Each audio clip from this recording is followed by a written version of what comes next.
गोजोना अबा दुखानाव बायग्रा जिनिस नङा बेखौ बा बाजाराव नोङो बायनाय जिनिस नङा नोंनि गोजोना बे नोंनि गोरबोआव थानांगोन मानसिफोरा राजखान्थिखौ गावनि स्वार्थनि थाखाय जों गेलेयो बिथांमोनखौ जों खावलायदों नोंथांमोनावबो जुदि नोंथांमोननि गोरबोआव बर' बिमानि थै दङब्ला बर'नि थै दङब्ला खौसे जाफै बर' हारिनि जौगानो थाखाय खामानि मावफै दिनै दुलाराय बर' फरायसा आफादखौ मा बुङो फोथाय खेबस' दुलाराय बर' फरायसाफ्रा फोथाय खेबस' होनो बिथांमोनखौ आं दिनै सोंनो नागिरदों फोथाय खेबस'आ सोर बेसेबां थुनलाइगिरिया जिउ गोमालांबाय बेसेबां आइजोफोरा जिनाहारि जाबाय गायदे बसुमतारी बायदिया गावनि गथ'खौ गोरबोआव लानाय बिथांमोना मुंख्लं जानांबाय बेसेबां बर'नि आइजोफोरा गावनि गोथारथिखौ भुमका बायदियाव खोमानानै लानांबाय बेसेबां आइजोफोरा गावनि जिउनि अनजालिखौ बावसोमनानै खाफालनि सिन्दुरखौ गोमानानै लालांबाय बै थासारिखौ दिनै बै इउटुबारफ्रा खालामनो नागिरदों नामा जोंहा मोनसे कुइसन दङ ओंखायनो इउटुबारफोरखौ दिनै स्ट्रंलि बुंदों हारियाव जुदि बेबायदि बेले बेजे जायोब्ला बिनि दायनिगिरिया जाय इउटुबारफ्रा दिनै बे बाथ्राखौ मोनसे गाज्रि लामाजों लांनो नागिरदों हारियाव जुदि फिन बिदा फंबायनि गेजेराव जुदि इनाय थासारि जाफिनोब्ला बेनि दायया बिथांमोनानो जागोन आरो दुलाराय बर' फरायसा आफादा जों रावखौबो जों गारनाय नङा मानोना दुलाराय बर' फरायसा आफादा 1967 नि 15 फेब्रुवारियाव जों मोनथाम मोन्थोरखौ लानानै जोङो जोनोम जादों बे मोन्थोरानो जाहैबाय खौसेथि थामोनथाय आरो दावगाथाय आरो बेखौ लानानै दुलाराय बर' फरायसा आफादा जोनोम जानायनिफ्राय आथिखालसिम 57 इयार्स जाबाय जोङो बर' हारिनि खौसेथि थामोनथाय आरो दावगाथाय बे मोन्थोरखौ लानानै जों खामानि मावदों जाय बायदि संगठनाव बड'फा उपेन्द्रनाथ ब्रह्मआ जोनोम जादों जाय बायदि संगठनाव मुगानि आगदारि बानेश्वर बसुमतारी जोनोम जादों जाय बायदि संगठनाव कनकेश्वर नार्जारी बायदि दैदेनगिरिफोरा जोनोम जादों आरो बिथांमोनानो फोरोंलांदों बर' हारिखौ जुदि बुहुमाव गेरेमसा माहारि दानांगौब्ला बर' हारिया फारफ्रोमबो दावगानांगोन आरो बेखौ लानानैनो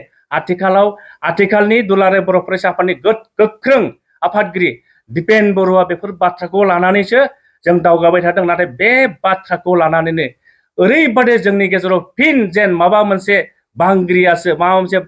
सारअन्थायासो बर' हारिखौ नाख्रेबबाय बेबादि थासारि लांबाय थादों जों दिनै वार्निं होदों बर' हारिखौ जुदि सोरबा आसि देखायनानै गाज्रि लामाजों लांनो नागिरब्ला खबरदार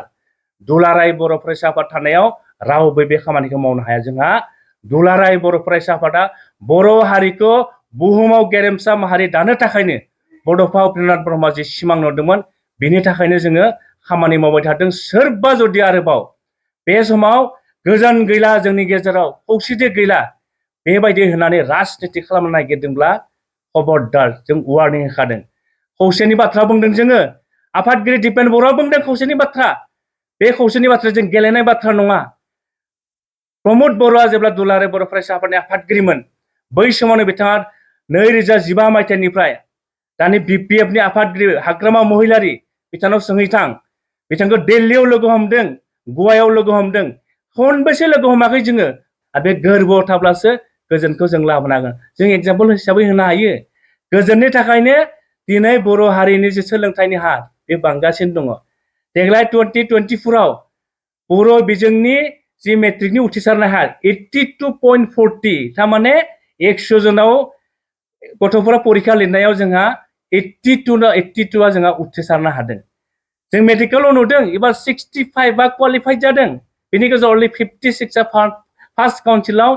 MBBS BDS आव जोङो मेडिकेलाव जोङो सिट मोननो हादों थांनाय बोसोराव मेडिकेलाव इन्जिनियारिंआव 500 जोंनि बर' फरायसाफ्रा क्वालिफाइ जादोंमोन देग्लाय 1000 जोंनि इन्जिनियाराव क्वालिफाइ जादों डेट मिन्स जोंनि गोजोन फैनाय लोगो लोगो जोंनि फरायसाफ्रा गामि गफानिफ्राय फैनानै फरायनायनि मोनसे खाबुखौ मोनदों गुबुन गुबुन इउनिभारसिटियाव थां नोंथांमोना नुगोन बर' गथ'फ्रा जथेस्थ' ओंखारनानै गुबुन गुबुन दिल्ली बायदियाव जोंनि सिलचर बायदियाव जोंनि मा त्रिपुरा बायदियाव गुवाहाटि बायदियाव गुवाहाटिनि जेसेबां कलेज दङ इउनिभारसिटि दङ गासिबो बर' गथ' बेफोरबायदि जोंनि गेजेराव गोजोन फैनायनि थाखायनो इडुकेसननि हाराबो बांदों गथ'फोराबो फरायनो खाबु मोनदों आरो बेखौनो जुदि सोरबा राजखान्थि लाबालाफिनि थाखाय बै जोंनि जेनेरेसनखौ धंस खालामनो नागिरदोंब्ला खबरदार दुलाराय बर' फरायसा आफादा जों माब्लाबाबो जिरायनानै थाया मानोना बर' हारिखौ गोजोन लाखिनाय जौगाहोनाय बड'फा उपेन्द्रनाथ ब्रह्मआ जोंनो फोरोंलांदों मुगानि आगदारि बानेश्वर बसुमतारी जोंनो फोरोंलांदों कनकेश्वर नार्जारिया जोंनो फोरोंलांदों आरो बेखौ लानानैसो आथिखालनि मानव गेदेर आफादगिरि दिपेन बर' बिथाङा गासै बर' रायजो राजाखौ लानानै बर' हारिखौ जों बोरै आरो एनादार जों जौगालांनो हायो बेखौ जों मावथांखि लानानै जों खामानि मावनो नागिरदों। बे समाव जुदि दुलाराय बर' फरायसा आफादखौ जुदि गाज्रि मुं सुनानै सोरबा जुदि बर' हारिखौ फिन जुदि गाज्रि लामाजों लांफिननो नागिरदोंबा हिस्ट्रिया जारिमिना रावखौबो माफ होआ निमाहा होआ। बेखौ जोङो दुलाराय बर' फरायसा आफादनिफ्राय गासै रायजो राजाखौबो आखाइ मुजुमनानै गोजोन खौसेथि आरो दावगाथायनि थाखाय खामानि मावनो थाखाय दिनैनि प्रेस मिटनि गेजेरजों रायजो राजानो आङो गुरैयै खावलायहरबाय।